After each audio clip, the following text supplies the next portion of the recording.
मेरे प्यारे बच्चों, लीगल हिस्ट्री के इस क्लास में आपका स्वागत है। आज हमारा अध्ययन का विषय है रेगुलेटिंग एक्ट 1773। रेगुलेटिंग एक्ट 1773 ऐसी परिस्थितियों में आया जब भारत में कंपनी की स्थिति, ईस्ट इंडिया कंपनी की स्थिति काफी मजबूत हो चली थी। सन 1607 से 1612 की ईस्वी के बीच जब ईस्ट इंडिया कंपनी ने अपनी पहली व्यापारिक कोठी भारत के पश्चिमी तट सूरत पर स्थापित की, उसके बाद से 1773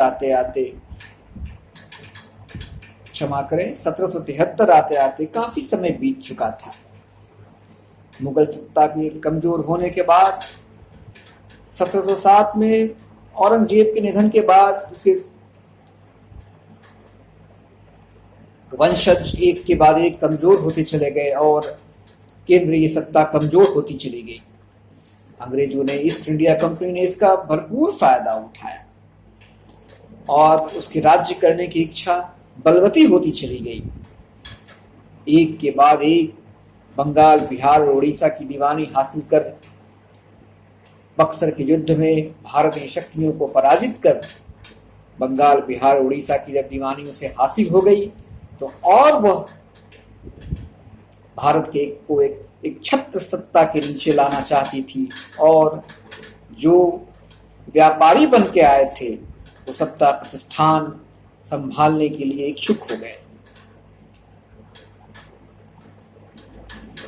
ऐसी परिस्थितियां बनने लगी, ईस्ट इंडिया कंपनी काफी मुनाफे में चलने लगी थी।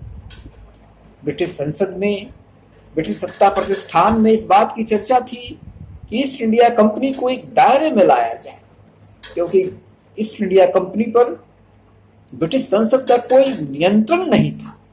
ऐसे हालात में सन 1767 ईस्वी में ईस्ट इंडिया कंपनी को ब्रिटिश सरकार ने यह आदेश दिया कि वह 4 लाख पाउंड वार्षिक धन अदा करे, क्योंकि कंपनी मुनाफे में चल रही थी। कुछ समय बीते 1772 ईस्वी में कंपनी ने अपना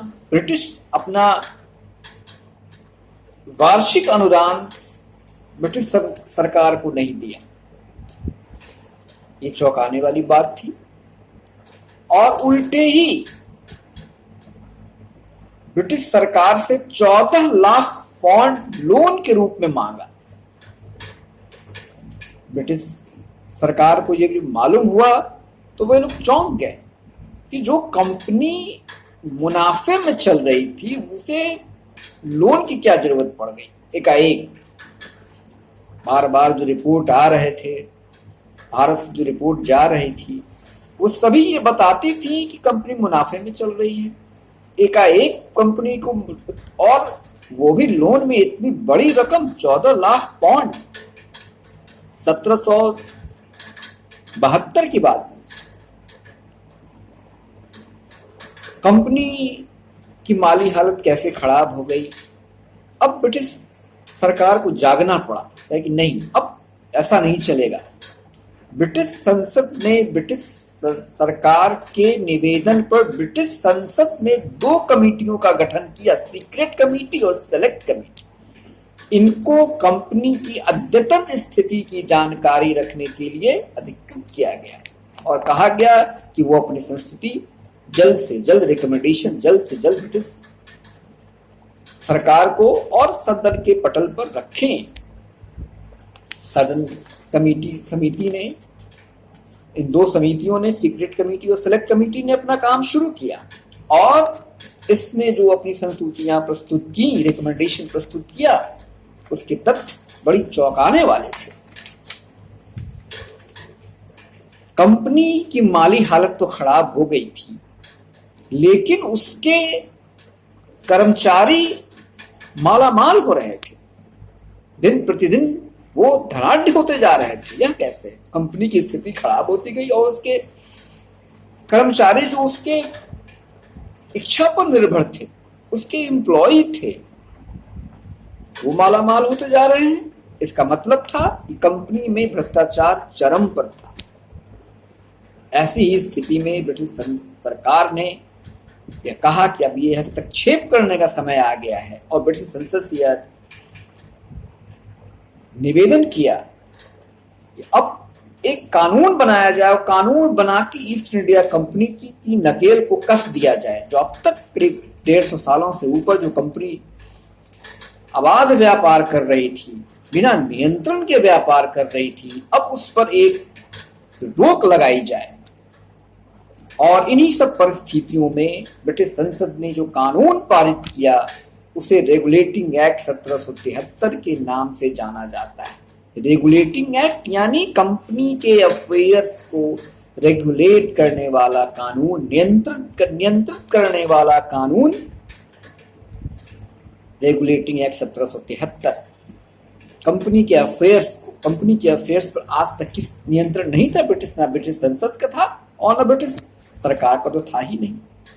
चार्टर के द्वारा उसका गठन हुआ, चार्टर दे के उसको एक्सटेंड किया गया, व्यापार करता चला जा रहा था। ईस्ट इंडिया कंपनी व्यापार करती चली जा रही थी। इन्हीं सब परिस्थितियों में रेगुलेटिंग एक्ट 1773 आया। इस एक्ट का बहुत महत्वपूर्ण बिंदु है, पड़ाव है भारत के संवैधानिक विकास में और लीगल हिस्ट्री के पॉइंट से भी ये बहुत महत्वपूर्ण पड़ाव है 1773।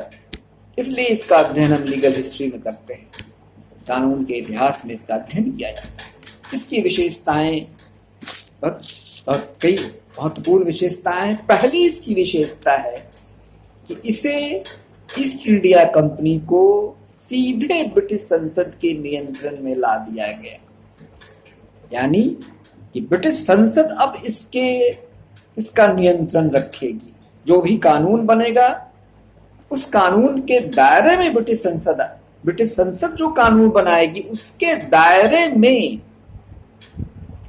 ईस्ट इंडिया कंपनी को चलना होगा, ना कि चार्टर के द्वारा जो राजा जारी करते थे, राजा या रानी समय समय पर जारी करते थे, उसके अनुसार से नहीं, ब्रिटिश संसद के बनाए हुए कानूनों के अधीन ईस्ट इंडिया कंपनी को कर दिया गया। दूसरी इसकी विशेषता है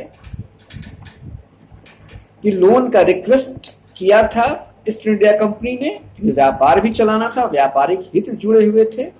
ईस्ट इंडिया कंपनी तो अल्टीमेटली ब्रिटिश सरकार के हित का पोषण न कर रही थी, ब्रिटिश सरकार की नीतियों का हित पोषण कर रही थी। इसलिए उसके 4% वार्षिक दर के तौर पर उसे 14 लाख पाउंड लोन दे दिया। तीसरी इसकी महत्वपूर्ण विशेषता है इसका अकाउंट ऑडिट होने लगा। इसके लेखे रखे जाने लगे और इसकी रिपोर्ट हर महीने ब्रिटिश संसद को भेजी जाती थी। ब्रिटिश संसद को जो ऑडिट होता था उसकी रिपोर्ट ब्रिटिश संसद को जाती थी। इसकी चौथी महत्वपूर्ण विशेषता है कि बंगाल प्रेसिडेंसी को कलकत्ता और मद्रास प्रेसिडेंसियों से ऊपर का दर्जा दे दिया गया, यानी मद्रास और कलकत्ता प्रेसिडेंसी को बंगाल प्रेसिडेंसी के मातहत कर दिया गया। गवर्नर जनरल, बंगाल का गवर्नर जनरल भारत में ईस्ट इंडिया कंपनी का सर्वोच्च governor general, east India company के इलाकों का सर्वोच्च गवर्नर जनरल बना दिया गया। बंगाल प्रेसिडेंसी का दर्जा सबसे ऊपर कर दिया गया।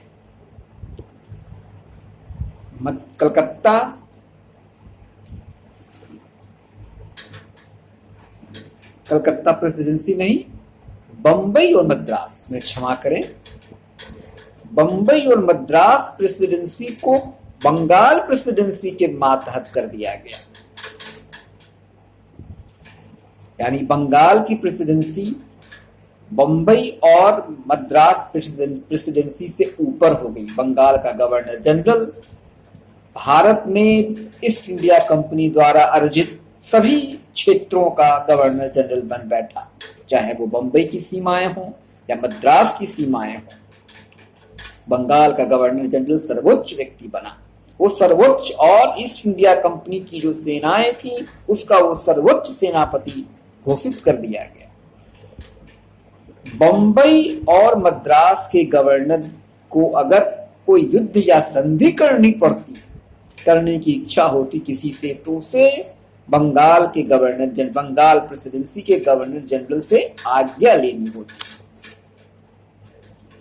और इस अधिनियम की एक और अन्य महत्वपूर्ण विशेषता है कि गवर्नर जनरल की काउंसिल को पहली बार एक निश्चित संख्या में सलाहकार मिले, यानी गवर्नर जनरल की वायसराय की एग्जीक्यूटिव कमेटी के सदस्यों की संख्या निश्चित कर दी गई, और यह 4 निश्चित कर दी गई। और गवर्नर जनरल को कास्टिंग वोट, यानी टाई कोई निर्णय हो रहा है तो टाई की स्थिति में कास्टिंग वोट देने का अधिकार दे दिया गया। गवर्नर जनरल को ईस्ट इंडिया कंपनी के डायरेक्टरों के निर्देशों पर चलना पड़ता था, यानी ईस्ट इंडिया कंपनी के जो डायरेक्टर कहते थे उसी हिसाब से गवर्नर जनरल को व्यवहार करना पड़ता था। लेकिन इसके पहले की व्यवस्था 1773 के इस रेगुलेटिंग एक्ट में गवर्नर जनरल सुप्रीम यानी सर्वोच्च व्यक्ति बन बैठा। इस अधिनियम की अन्य महत्वपूर्ण विशेषताओं में दूसरी सबसे बड़ी विशेषता है कि कलकत्ता में एक सुप्रीम कोर्ट की स्थापना हुई। उस सुप्रीम कोर्ट से आज के सुप्रीम कोर्ट की कहीं कोई तुलना नहीं है, कंफ्यूज कभी नहीं होइएगा। वो 1773 की बात है, एक सुप्रीम कोर्ट की स्थापना हुई जिसने कई महत्वपूर्ण केसों का निपटारा किया। Trial of Raja Nand Kumar, Patna case, Kamaluddin case, जो लीगल हिस्ट्री के लिए बहुत महत्वपूर्ण केस हैं, और इसमें किस तरह से और इन केसों में किस तरह से न्याय की धज्जियां उड़ाई गई, कुछ न्याय का भी पालन हुआ, वो सुप्रीम कोर्ट के द्वारा ही निर्णित ये सभी केस हैं। बड़ी महत्वपूर्ण है।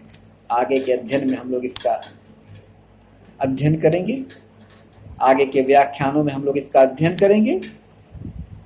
अब इसकी एक जो विशेषता है, मेरिट, वह है कि इसने इस एक्ट के द्वारा ईस्ट इंडिया कंपनी को एक तरह से परिसीमाओं में बांध दिया गया। ये सबसे बड़ी विशेषता है इसकी। ब्रिटिश संसद के नियंत्रण में इसको लाया गया, और अंत में एक तरह से कुछ दिनों के बाद 1773 की बात है, और आगे चलकर 1857 में और 1858 में क्वीन विक्टोरिया की घोषणा के बाद सारा का सारा हिंदुस्तान ब्रिटिश मोनार्क के अधीन आ गया, ब्रिटिश संप्रभुता के अधीन हो गया। उसकी जो शुरुआत है, ब्रिटिश मोनार्क के अधीन होने की शुरुआत जो भारत में है, वो 1773 का रेगुलेटिंग एक्ट ही है। लेकिन इसकी खामियां जो कहेंगे वह है, इसमें किसी का भी अधिकार क्षेत्र स्पष्ट नहीं था। सुप्रीम कोर्ट के भी अधिकार क्षेत्र को स्पष्ट नहीं किया गया था। उसमें his majesty subject, British subject, supreme court को क्या करना है नहीं करना है, जिसके कारण आए दिन कार्यपालिका और न्यायपालिका में टकराव होता रहता था, जो बाद में चलकर सुप्रीम कोर्ट के निष्पक्ष संचालन में व्यवधान आने लगी। रेगुलेटिंग एक्ट का जिसको कहते हैं ड्राफ्टिंग, उसका ड्राफ्ट बहुत बढ़िया तरीके से नहीं किया गया था, केवल भावनात्मक पक्ष को लिया गया था, कानूनी पक्ष से उसकी भेंट दूर दूर तक नहीं थी। इसलिए यह एक्ट एक महत्वपूर्ण पड़ाव तो है, लेकिन जिसके लिए इसको लाया गया, जिस उद्देश्य के लिए इसको लाया गया था, वह उद्देश्य पूरा करने में यह सफल ना हुआ, जिसे बाद में चलकर सेटलमेंट एक्ट 1781 से दूर करने का प्रयास किया गया, लेकिन फिर भी अपनी सभी कमियों के बावजूद या अपनी कुछ कमियों के बावजूद भी 1773 के रेगुलेटिंग एक्ट का भारतीय संवैधानिक और कानूनी इतिहास में बहुत महत्वपूर्ण स्थान है।